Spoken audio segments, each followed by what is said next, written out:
Last season's F1 silly season got started with Lewis Hamilton announcing his move to Ferrari on February 1st. That was a stupidly early beginning to the yearly game of musical chairs that the F1 paddock seems to host. Normally, you'd expect the fun to start around the summer break, but this season we're having another very early start to things.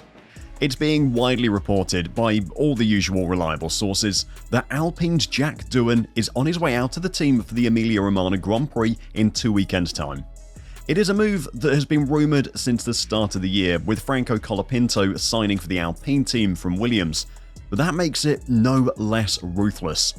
Today, I'll check out the move, why Alpine has done it, and whether it's actually a good idea.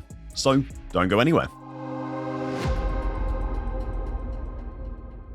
Formula 1 is an incredibly competitive sport, and I'm not just talking about the stuff that happens on track. At the moment, only 20 people on the entire planet can compete in F1. Those 20 are generally considered to be the best open-wheel drivers on the planet. I say generally because becoming an F1 driver isn't just about ability, it's about the money as well. They say it costs somewhere between $10 and $20 million to make it to Formula 1.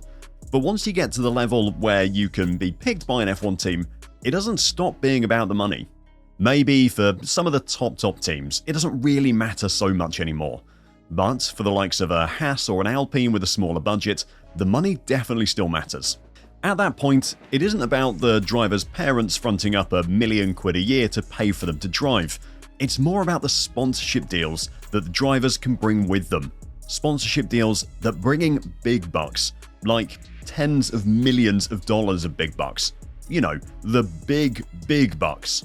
That's an important point to note on this story. So with that in mind, let's talk about Alpine being poised to replace Jack Doohan with Franco Colapinto after just 6 races this season. As I'm recording this on Tuesday, Alpine haven't confirmed it yet, and they're refusing to make any comment on the situation. But the BBC, as well as a number of really reliable outlets, are all reporting that Alpine have made the decision to make the switch with Doohan for Colapinto for the Emilia Romagna Grand Prix in Italy on the 16th to the 18th of May. In my personal opinion, when it comes to driver moves, if the BBC are reporting it, then you can basically bet your house on it that it's going to happen.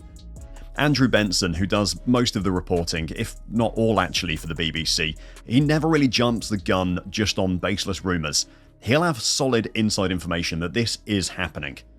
The race also reported that Doohan had been told the switch was happening before he left the track in Miami on Sunday. It is a brutal decision to cut a driver after just 6 races, but it's a decision that many people saw coming.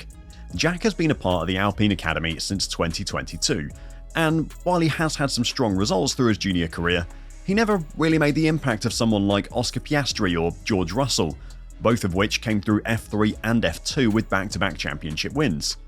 In truth, Jack should probably have never made it to F1 in the first place. If Alpine hadn't completely screwed themselves with Fernando Alonso's contract talks, then the 2-time world champion wouldn't have delayed the announcement of his move to Aston Martin so long that Oscar Piastri could move to McLaren, which would have meant there would never have actually been a seat for Jack in F1. Piastri would have been promoted alongside Esteban Ocon for 2023, Gasly would potentially have gone to McLaren instead, or maybe McLaren would have just kept Daniel Ricciardo around for the rest of his contract, and Jack Doohan would probably have just gone to endurance racing in 2024 rather than being Alpine's reserve driver on the promise of a potential seat in 2025. Obviously, that never happened, and the timeline that has happened. Doohan's 2025 drive with Alpine was announced 1 week before Franco Colapinto's debut for Williams. At that time, Colapinto was on absolutely nobody's radar. His junior Formula career was even less impressive than Jack Doohan's was actually, and it featured a really unconventional year off to race the LMP2 European circuit with Russian team G-Drive Racing.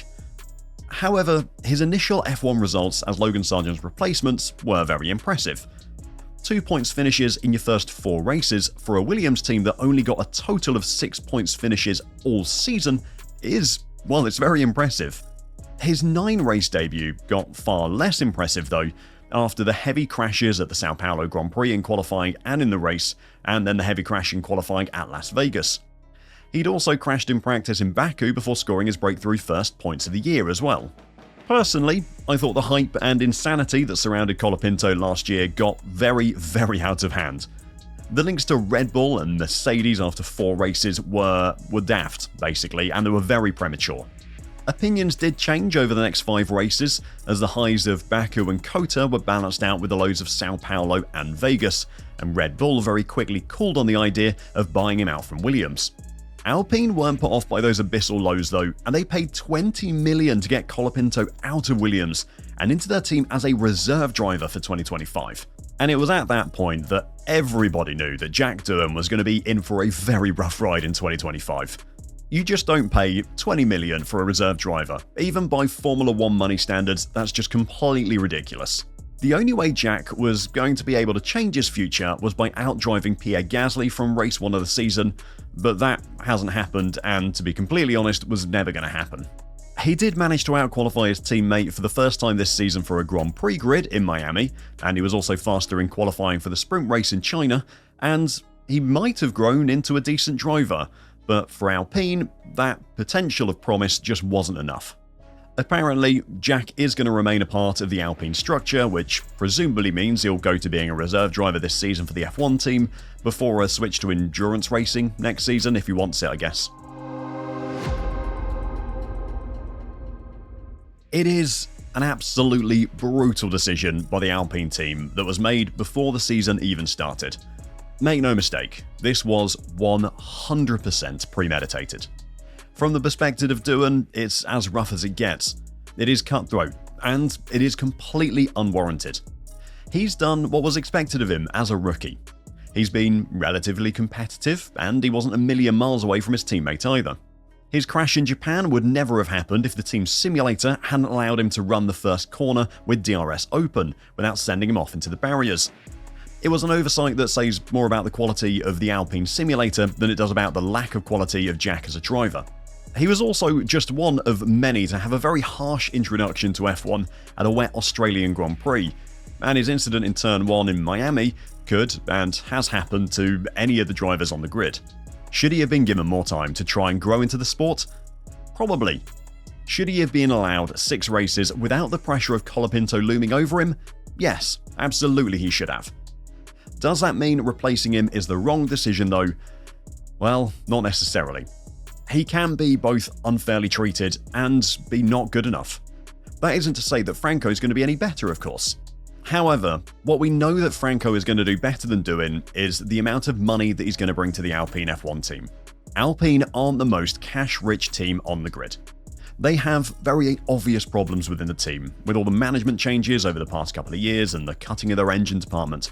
This isn't a team that Renault are willing to pump loads of money into to try and be competitive. They're in F1 to do the best they can and help sell Alpine sports cars.